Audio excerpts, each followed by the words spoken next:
के रूप में जन्म लिए, जिनका नाम कपिल हुआ। 24 अवतारों में एक कपिल अवतार भी भगवान विष्णु का ही एक अवतार है।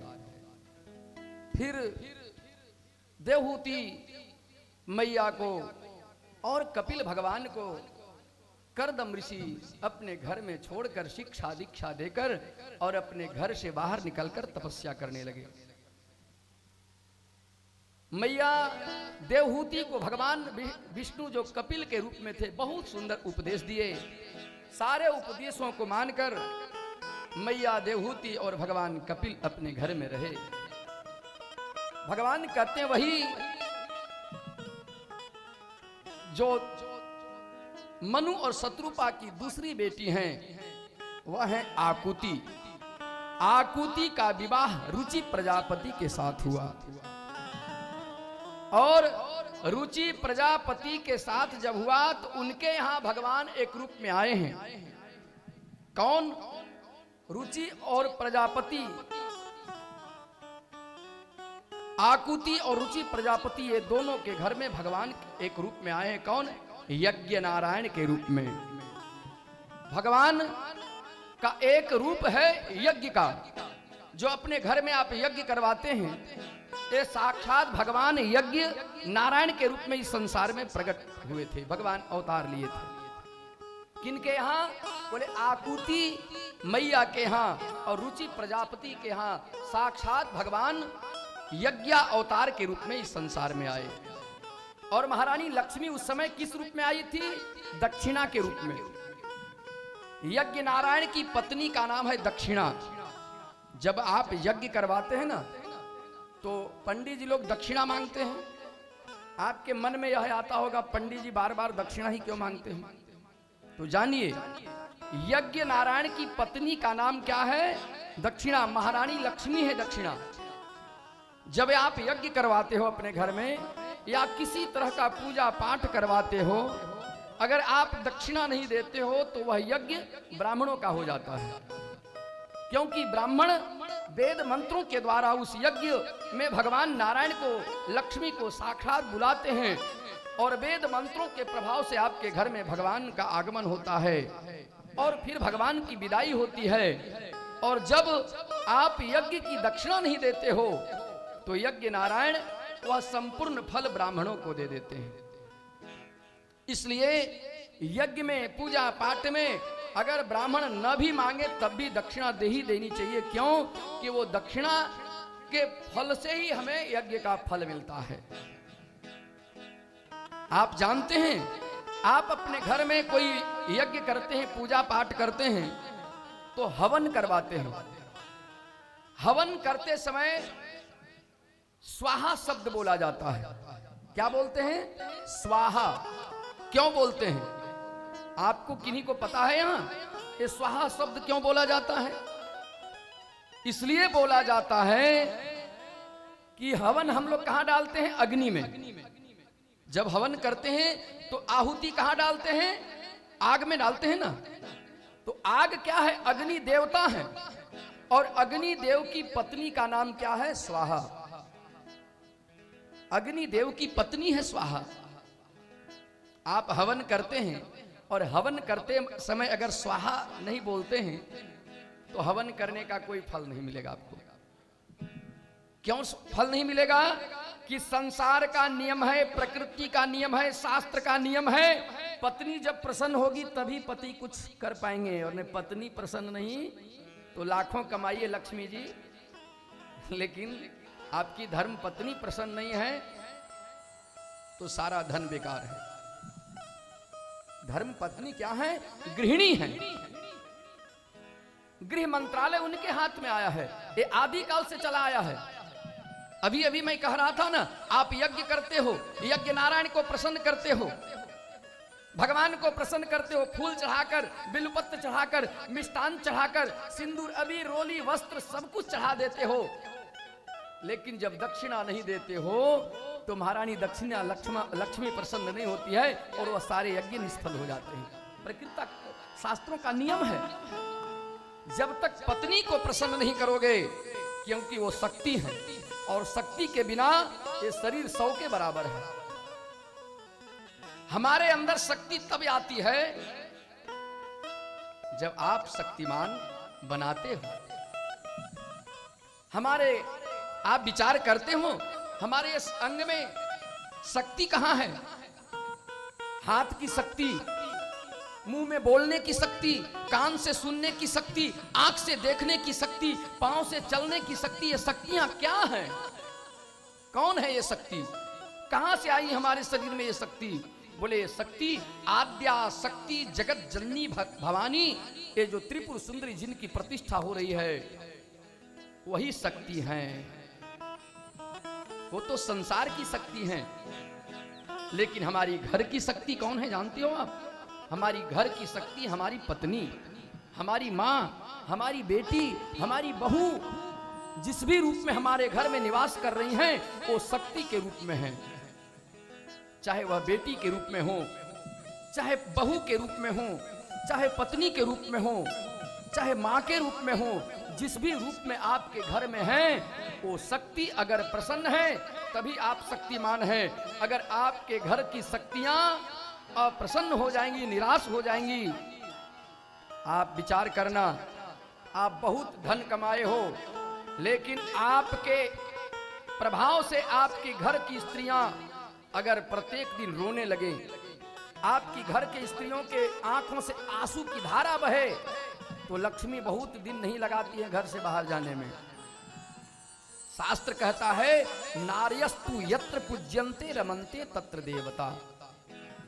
भगवान कहाँ रहते हैं? लक्ष्मी कहाँ रहती हैं? जिनके यहाँ लक्ष्मी का सम्मान हो। आप लक्ष्मी का सम्मान नहीं करोगे? लक्ष्मी महारानी तो आई हैं, लेकिन आई हैं उनका सम्मान अगर नहीं करोगे तो सम्मान किनका करना है? माँ का, पत्नी का, बेटी का, बहू का। उस लक्ष्मी को प्रसन्न कर लो। महारानी लक्ष्मी, महारानी दुर्गा अपने प्रसन्न हो जाएंगी। आप दुर्गा जी की पूजा करती हो, आप भगवान विष्णु की पूजा करती हो, भगवान शंकर की पूजा करते हो, और घर में माता पिता अगर आंखों से आंसू बहा रहे हैं, माता पिता भूखे हैं, आप 5 स्टार में भोजन कर रहे हो, माता पिता को सही से भोजन नहीं मिल पा रहा है, आप ऐस आराम से डनलप के गद्दे पे सो रहे हो और माता पिता को चारपाई की भी व्यवस्था नहीं बनाए हो, तो वह संपत्ति बहुत दिनों तक रहने वाला नहीं है। वह धन बहुत जल्दी अपने घर से निकल जाता है। इसलिए भगवान कहते हैं यज्ञ नारायण के रूप में आए हैं और उनकी पत्नी दक्षिणा बनकर आई हैं, और वही अग्निदेव की पत्नी है स्वाहा देवी। और स्वाहा देवी जब प्रसन्न होती हैं और अग्निदेव, दोनों के प्रसन्न होने पर हमारे जीवन के सारे पुण्य कर्म, पूजा पाठ, यज्ञ, जप, तप, सब कुछ बैकुंठ तक पहुंचाने का काम यही दोनों करते हैं। और ध्यान दीजिए, देवता आपके यहां भोजन नहीं करते हैं। भगवान विष्णु आए हैं भोजन करने, कभी राम आए हैं, कभी शंकर जी आए हैं, कभी भगवती आकर बैठकर भोजन की है आपके यहां, बोल रही है कि हमको भोजन कराओ? नहीं। देवताओं का भोजन 3 स्थान से बताया गया शास्त्रों में। 3 स्थान, ध्यान दीजिएगा। आपके यहां देवता भोजन कर रहे हैं किस रास्ते से? आप जो पूजा करते हो, पूजा में जो घी जलाते हो दीपक में, वो घी के द्वारा देवताओं का भोजन होता है। लेकिन अभी क्या है जानते हो सर? खाने के लिए अच्छा घी और देवताओं को जलाने के लिए 100-150 वाला घी ले आइए। हाँ जी, अब बताइए कितना भेद है। हम देवी देवताओं के पूजा में कैसा घी लाते हैं जो सबसे खराब हो, 150 रुपये किलो वाला, 200 रुपये किलो वाला, जो साक्षात हमारे देवी देवता आकर भोजन कर रहे हैं। शास्त्र कहता है, कहां लिखा है? कालिका पुराण में लिखा है, आप लोग पढ़ लीजिएगा। कालिका पुराण में इसका प्रमाण है। आपके यहां देवी देवता आकर भोजन करते हैं, पहला स्थान जो दीपक में घी जलाते हैं, देवता खाते हैं। दूसरा स्थान सुनिए, दूसरा स्थान जो आप हवन करते हो, स्वाहा स्वाहा स्वाहा, किसी भी पूजा पाठ के बाद हवन करते हो, वो साक्षात देवता आपके यहाँ भोजन करते हैं। और तीसरा स्थान जो आपके यहाँ ब्राह्मण भोजन कर रहे हैं, यज्ञ में जो ब्राह्मण, जितने ब्राह्मण आपके घर में भोजन कर रहे हैं वो साक्षात आपके यहाँ भगवान विष्णु, भगवान नारायण, भगवती जगत जननी जगदम्बा भोजन कर रही है। इसलिए हम लोग भोजन करने से पहले ये कहते हैं शुद्ध भोजन चाहिए, अरवा चावल हो, सेंधा नमक हो, लहसुन प्याज नहीं होना चाहिए।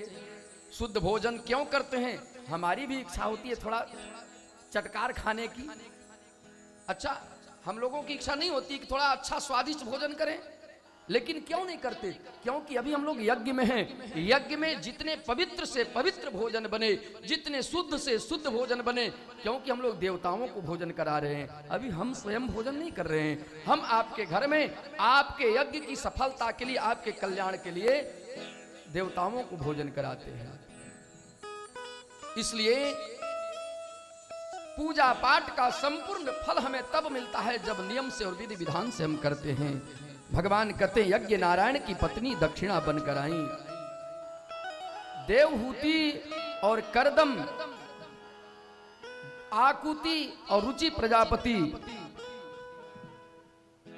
भगवान कहते हैं आगे उन्हीं करदम के यहां ही भगवान कई रूप में आए हैं। फिर तीसरी बेटी जो हुई प्रसूति, प्रसूति का विवाह कहां किया गया? दक्ष प्रजापति के साथ। कल थोड़ी सी चर्चा हम कर रहे थे ना महारानी सती का। मैया सती अपने जीवन में कथा नहीं सुनी, सो रही थी मंझली जजमानी की तरह। देखिए सो रही है। बताइए, घर में इतना खर्च हो रहा है, वो चिंता इनको नहीं है। इतना बड़ा यज्ञ हो रहा है, उनकी चिंता नहीं है, सोई हैं। देखिए आपकी माता जी नहीं सो रही हैं, वो ठीक सुन रही कथा। बड़की कहाँ है? वो कहीं व्यस्त होंगी। हाँ, मंझली जजमानी जैसे हो सो के भी बैठ रही है, तो बैठी तो है।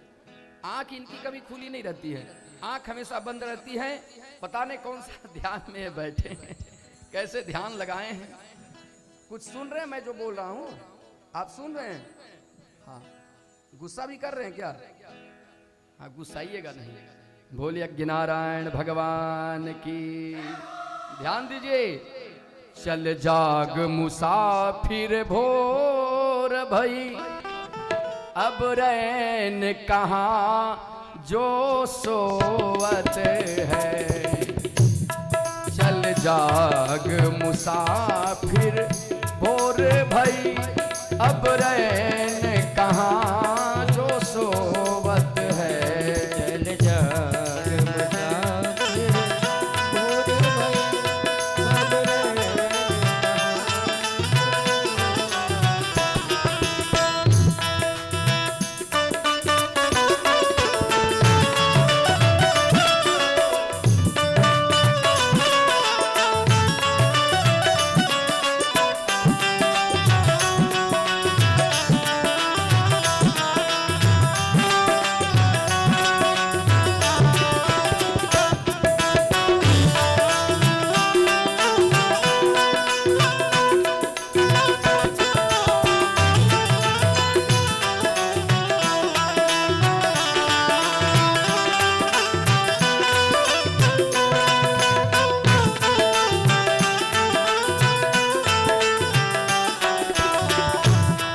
जो सोवत है सो खोवत है।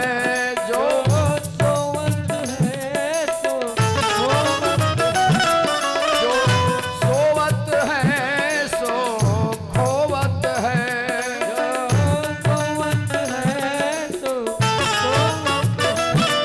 जो जागत है सो पावत है। जो जागत है सो पावत है। यह प्रीत करने की रीत नहीं, यह प्रीत करने की रीत नहीं। प्रभु जागत हैं, हम सोवत हैं। चल जाग मुसाफिर भोर भई, अब रैन कहाँ जो सोवत है। चल जाग मुसाफिर भोर भई, अब रैन कहाँ जो सोवत है।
चल जाग मुसाफिर भोर भई। ये भजन इसलिए गाया जाता है, शब्द बहुत सुंदर है। मुसाफिर कहते हैं यहाँ के रहने वाले जितने लोग हैं सबको। बोले चल जाग मुसाफिर भोर भई, अब तो उठ जाओ। सोते सोते ना जाने कितने जन्म बिता दिए, सोते सोते 83,99,999 योनियों को समाप्त कर दिया। एक दो जन्म नहीं सोए, लेकिन फिर भी अभी तक आपकी नींद पूरी नहीं हुई है। इतने सोने वाले इतनी मस्ती में डूबे हुए हैं कि अभी तक उनकी नींद पूरी नहीं हुई है। यद्यपि सोते सोते देखिए ये भी झूप रही है बेचारी, बड़ी परेशानी है, वो बड़ी कठिनाई है। यही सर आवत अति कठिनाई, लेकिन राम कृपा बिनु आई न जाई। भगवान की कृपा के बिना आप यहां नहीं बैठ सकते। भगवान कहते चल जाग मुसाफिर भोर भई, अब रैन कहाँ जो सोवत है। अब कहाँ समय है सोने का। सोने का जब समय था तब तो सो लिए आप। 83,99,999 जोनियों में केवल सोए, लेकिन इसमें भी अगर सोते रह गए तो फिर जगोगे कब। ध्यान देना, अगर अभी भी सोते सोते इसको भी बिता दिए तो एक दिन समय आएगा। एक कवि कहते हैं, बोले किसी दिन देख लेना तुझको ऐसी नींद आएगी। किसी दिन देख लेना तुझको ऐसी नींद आएगी। किसी दिन देख लेना तुझको ऐसी नींद आएगी।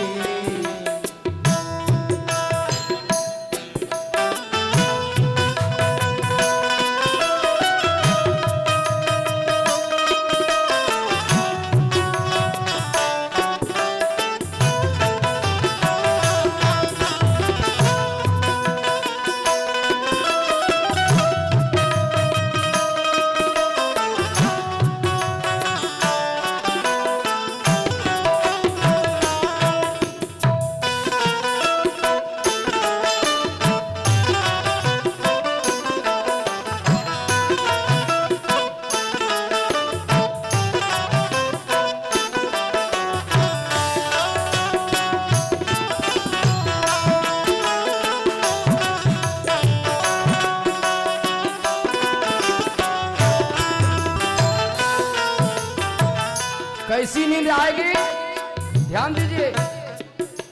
किसी दिन देख लेना तुझको ऐसी नींद आएगी, किसी दिन देख लेना तुझको ऐसी नींद आएगी।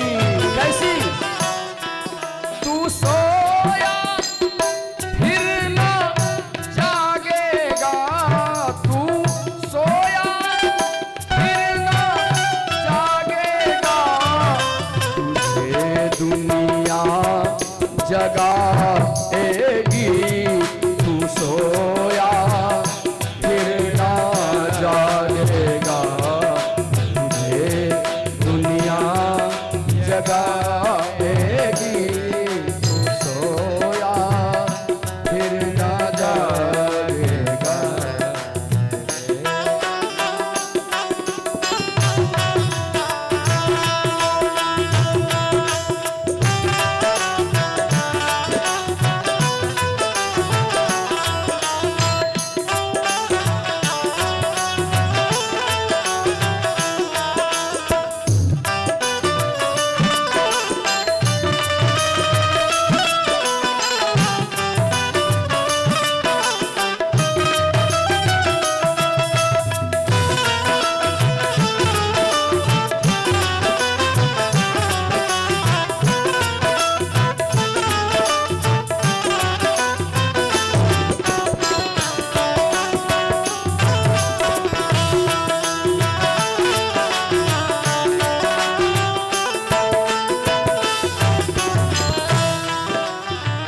कभी कहते हैं तू सोया फिर न जागेगा, तुम्हें दुनिया जगाएगी।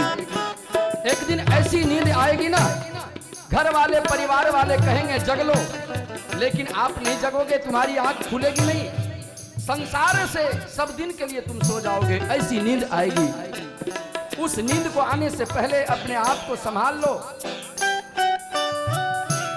तुझे संसार के खूंटे से जिसने भी बांध रखा है, तुझे संसार के खूंटे से जिसने भी बांध रखा है, तुझे संसार के खूंटे से जिसने भी बांध रखा है, तुझे संसार के खूंटे से जिसने भी बांध रखा है। क्या होगा? तेरे सोते ही मोह माया की, हो तेरे सोते ही मोह माया की रस्सी टूट जाएगी। तू सोया फिर न जागेगा, तुझे दुनिया जगाएगी। तू सोया फिर न जागेगा, तुझे जगाएगी।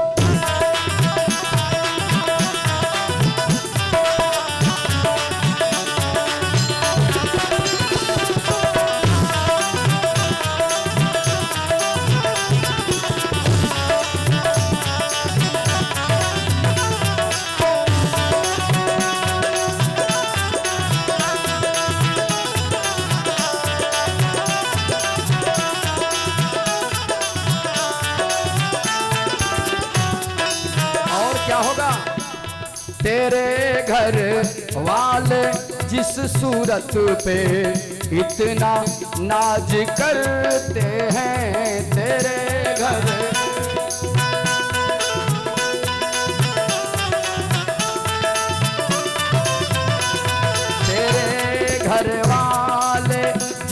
सूरत पे इतना नाज करते हैं तेरे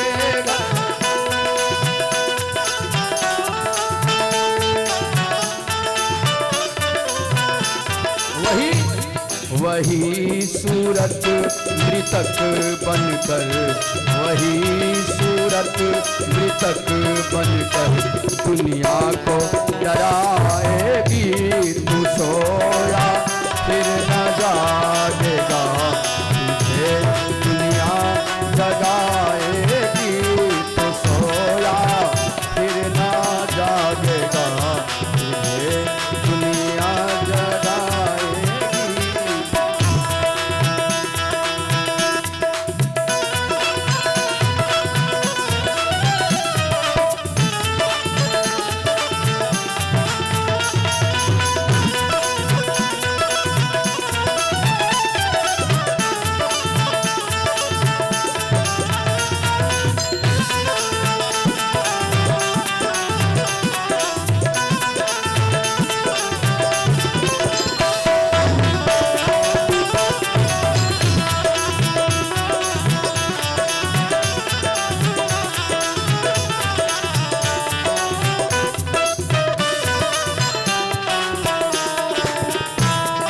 कहते थे मरेंगे साथ थोड़ा कदम चलकर, जो कहते थे मरेंगे साथ थोड़ा कदम चलकर, ओ मोह माया की मटकी भी, ओ मोह माया की मटकी भी दिन का सा टूट जाएगी। तू सोया फिर न जागेगा, तुझे दुनिया जगाएगी। तू सोया फिर न जागेगा, तुझे दुनिया जगाएगी। सोया फिर न जागेगा,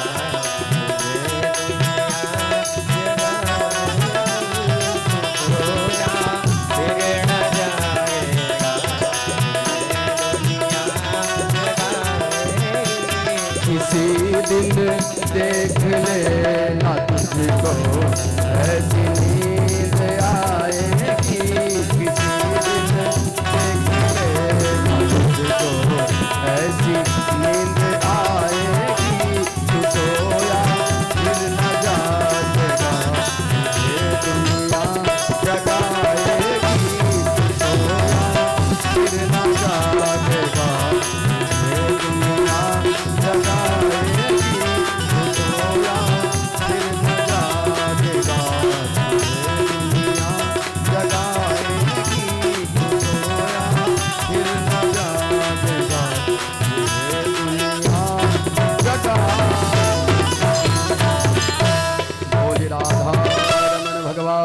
की जय, बाल कृष्ण लाल की जय, जगदम्बा महारानी की जय, आद्या शक्ति भवानी की जय हो।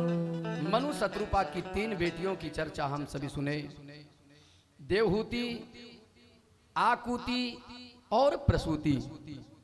देवहूति का विवाह कर्दम ऋषि के साथ संपन्न हुआ, जिनके यहाँ भगवान साक्षात कपिल के रूप में आए। प्रसूति का विवाह दक्ष प्रजापति के साथ हुआ, जिनकी चर्चा आगे भगवान उन्हीं के दामाद बने, भगवान भोलेनाथ, भगवान शंकर। दक्ष प्रजापति को एक बेटी नहीं 60 बेटियां थी। अभी तो एक बेटी हो जाती है तो घबराने लगते हैं, बेटी ही बेटी हो रही हैं। लेकिन देवहूति की 9 बेटी, दक्ष प्रजापति और प्रसूति, इनको 60 बेटियां थी। 60 बेटियों में सबसे बड़ी बेटी यही मैया सती थी, जो भगवान शंकर के साथ ब्याही गई थी। मां सती और भगवान भोलेनाथ का दाम्पत्य जीवन बड़ा सुंदर बीता। मैया सती को सोने दीजिए, 11 बज गए, अब सोने दीजिए, बस 2 मिनट और आपका समय लेंगे। कथा को जगह पर पहुंचा दिया जाए, फिर तो आरती होगी। बोलिए यज्ञ नारायण भगवान की। देखिए जय राम लक्ष्मण आ गए। बोले राजा रामचंद्र भगवान की जय बाल कृष्ण लाल की जय हो गौरी शंकर भगवान की जय हो। साक्षात भगवान इस घर में पधारे हैं। भगवान की बाल लीलाओं का आप दर्शन करके अपने जीवन को धन्य बनाएं। मैया सती और भगवान भोलेनाथ का दिव्य चरित्र हम लोग सुने, श्रवण किए। भगवान भोलेनाथ और मैया सती का चरित्र कल हम लोग सुन रहे थे। मैया सती को भगवान भोलेनाथ बार बार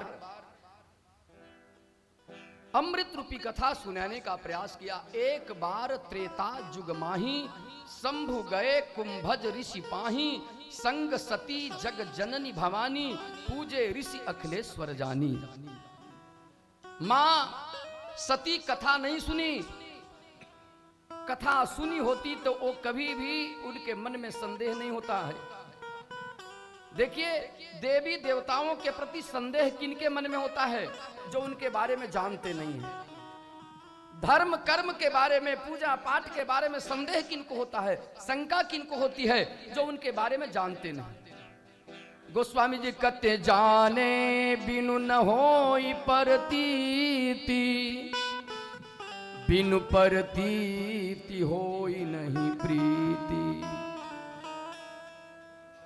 अगर ईश्वर से संबंध जोड़ना हो, परमात्मा से रिश्ता जोड़ना हो, उनसे प्रेम करना हो तो उनके बारे में जानने का प्रयास करें आप। वो कैसे हैं? राम कौन है? कृष्ण कौन है? भगवती कौन है? गणेश कौन है? लक्ष्मी कौन है? जब तक इनके बारे में जानेंगे नहीं तब तक हम संदेह और शंका ही करेंगे, तब तक विश्वास नहीं होगा। जाने बिनु न होई परतीति, बिनु परतीति होई नहीं प्रीति। इसलिए उनको जानने के लिए क्या करना है? बोले भागवत, रामायण, महाभारत इत्यादि ग्रंथों की कथा सुनो।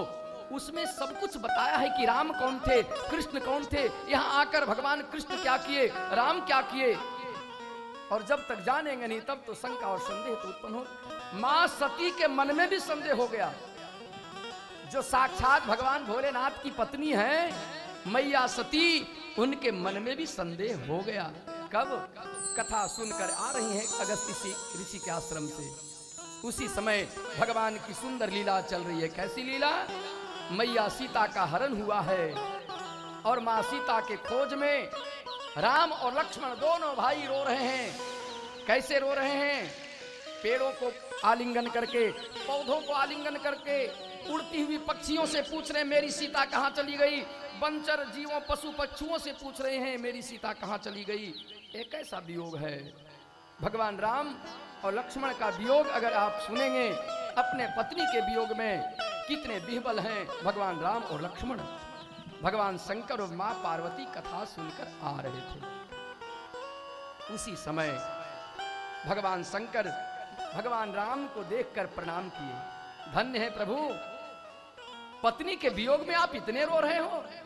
क्या ये आप नहीं जानते हो कि मैया सीता कहाँ है? सीता को कौन ले गया है?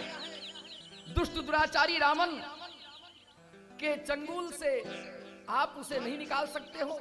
अगर आप चाह लो प्रभु तो एक मिनट में सीता सहित रावण आपके चरणों में आके गिर जाए। अगर आप चाह लो।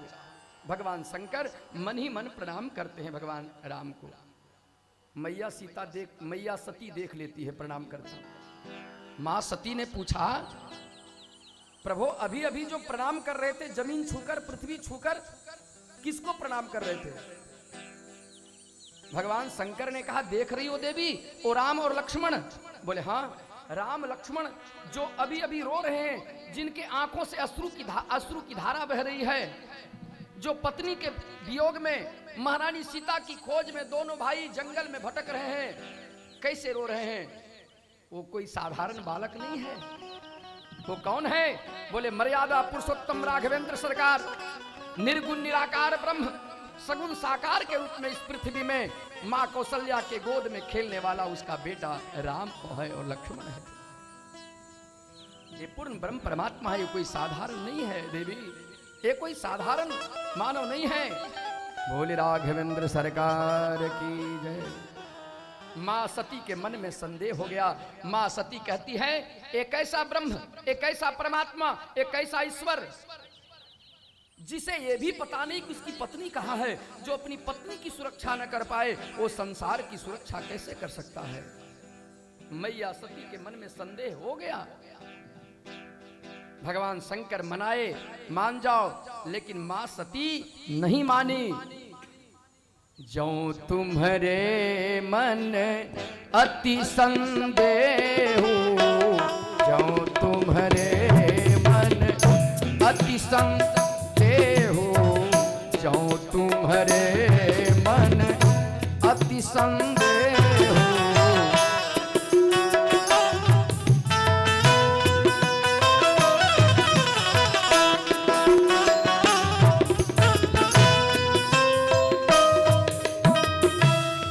तुम्हारे मन अति संदेह, तो किन जाई परीक्षा ले हो, तो किन जाई परीक्षा ले हो। जो तुम्हारे मन अति संदेह, तो किन जाई परीक्षा ले हो। जो तुम्हारे मन अति संदेह। भगवान शंकर मैया पार्वती से कह दे, मैया सती से कह देते हैं जाओ परीक्षा ले लो। और मां सती भगवान राम की परीक्षा लेने चली गई। यद्यपि परीक्षा लेने नहीं जाना चाहिए था, सीता का रूप बनाकर जिस रास्ते से राम लक्ष्मण आ रहे थे, उसी रास्ते में सीता का रूप बनाकर मैया सती खड़ी हो गई। भगवान राम तो पहचान गए। हे मां, अकेले जंगल में आप कैसे हो? हमारे पिता, हमारे स्वामीनाथ, हमारे भगवान भोलेनाथ कहाँ हैं? मां सती लज्जित हो गई। अरे मैं तो सीता का रूप बनाकर यहाँ बैठी थी, ये तो हमें पहचान गए। जरूर कोई दिव्य परमात्मा है, जरूर कोई भगवान है। मां सती लज्जित होकर आती हैं। भगवान शंकर के द्वारा त्यागी जाई हैं और वही अपने घर, अपने पिता के घर में जाकर, दक्ष उनके पिता थे, पिता के घर में जाकर हवन कुंड में जाकर आत्महत्या कर देती हैं। मैया सती अपने जीवन में कथा नहीं सुनी, जिसके प्रभाव से भगवान के ऊपर संदेह हुआ, शंका हुई, और वही संदेह वहां तक ले गया कि जाकर अपने मायके में आत्महत्या करनी पड़ी। बोले गौरी शंकर भगवान की जय। राधा रमण भगवान की जय। बाल कृष्ण लाल की जय हो। समय भाव आगे की कथा हम लोग कल श्रवण करेंगे। आइए एक भजन के साथ वाणी को विराम। हो मुरलिया वाले रे सावरिया प्यारे रे, हो मुरलिया वाले रे सावरिया प्यारे रे। वो मेरा दिल तुझ पे कुर्बा मुरलिया वाले रे, मेरा दिल तुझ पे कुर्बा मुरलिया वाले, मेरा दिल तुझ पे कुर्बा मुरलिया वाले रे, मेरा दिल तुझ पे।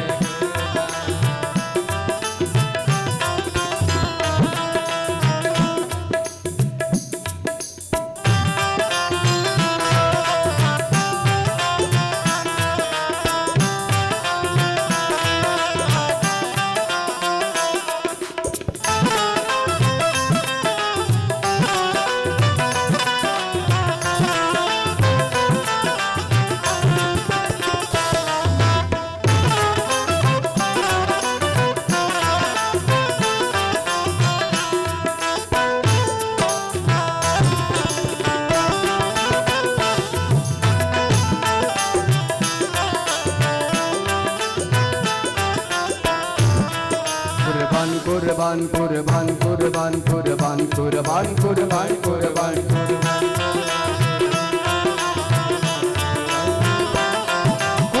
कुर्बान कुर्बान कुर्बान कुर्बान कुर्बान कुर्बान कुर्बान कुर्बान कुर्बान कुर्बान कुर्बान हो मेरा दिल तुझ पे कुर्बान मुरलिया वाले रे मेरा दिल तुझ पे कुर्बान मुरलिया वाले रे मेरा दिल तुझ पे कुर्बान।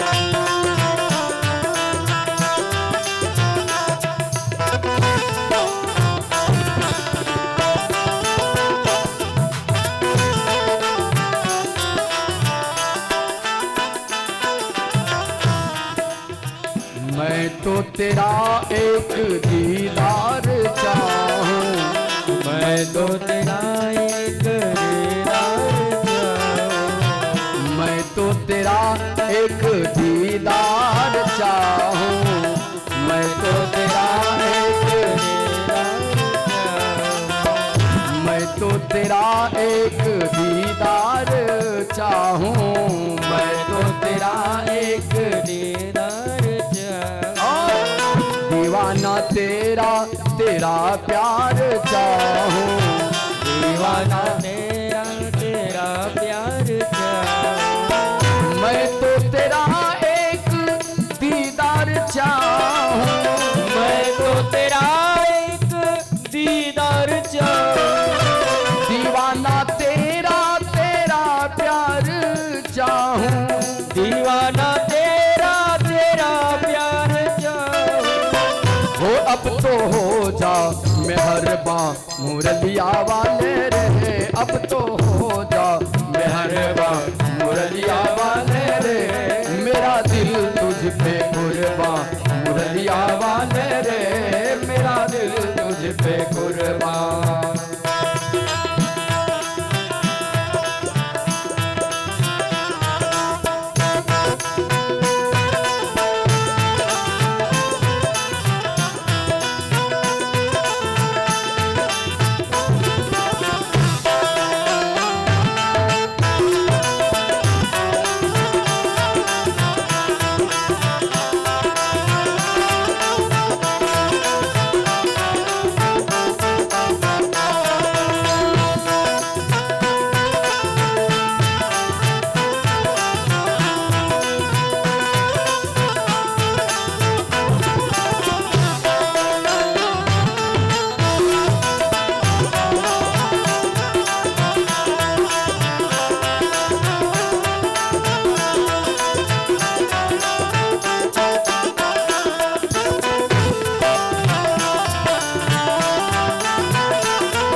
चाहे कुछ भी कहे ये जमाना चाहे कुछ भी कहे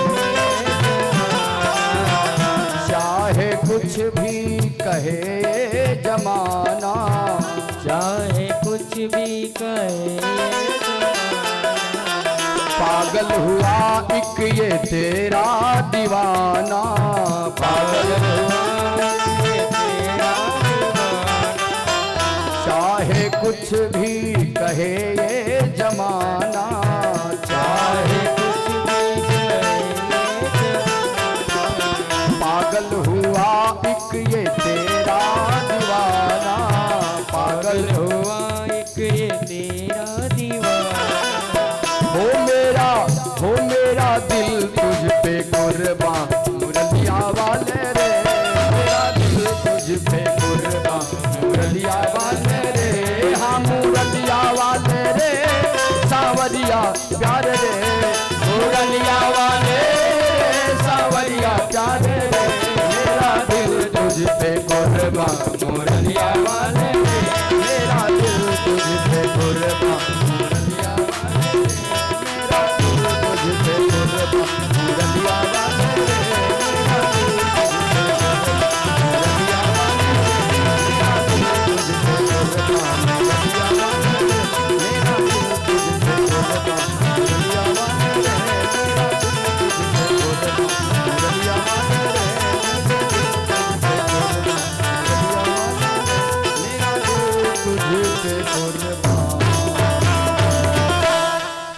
राघवेंद्र सरकार की जय बाल कृष्ण लाल की जय हो अटल छत्र महारानी की जय हो।